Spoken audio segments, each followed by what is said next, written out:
Düsseldorf is especially festive today. Here, in the heart of this beautiful city, we are celebrating Europe Day, a day to embrace the region's unity and solidarity. We are here today to welcome and enjoy different cultures, not only from Europe, but from all over the world.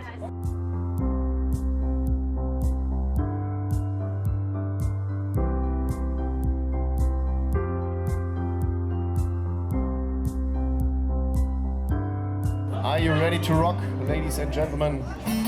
Yes, you are. Viva Robert! Düsseldorf, que le enseñes a mi boca tus lugares favoritos. Pasito, pasito, suave, suavecito, lo vamos pegando hasta provocar tus gritos y que olvides tu apellido. Despacito.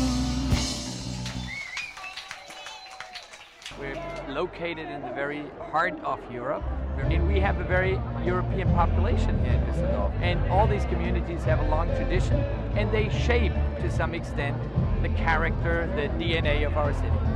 They all make this wonderful international mix that is sort of very characteristic for the city of Düsseldorf, and that is what makes the city so, well, I would say so lovable and so unique.